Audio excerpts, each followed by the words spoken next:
Quatrième de la poule B quand tout s'est arrêté en mars dernier, le Racing espère faire mieux cette saison. Pour cela, les dirigeants uclois s'en sont donné les moyens. 8 joueurs sont arrivés dans le sud de la capitale.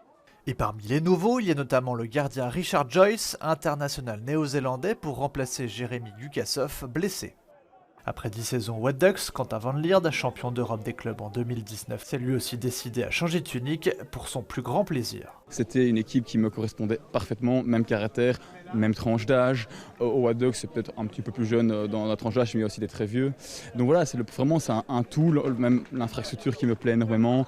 Le Racing, j'y suis déjà passé de mes 12 à mes 14 ans, donc je connaissais un peu déjà le club. Et donc voilà, donc c'était vraiment un tout qui me plaisait aussi au Racing. S'il y a pas mal de changements sur le terrain, il y en a aussi sur le banc, puisque Craig Fulton, coach adjoint chez les Red Lions, a succédé à Alexandre Dechafoy.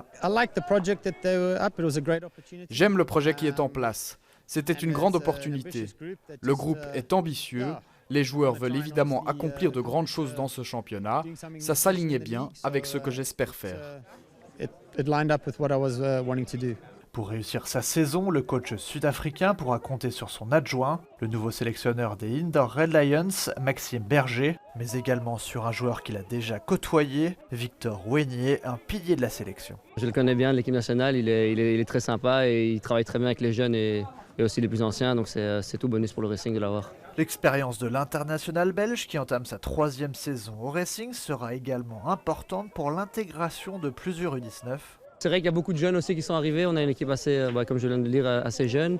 Et c'est vrai qu'il faut un peu de temps pour que tout prenne. On a la chance d'avoir un très bon groupe, le noyau dur est un peu resté.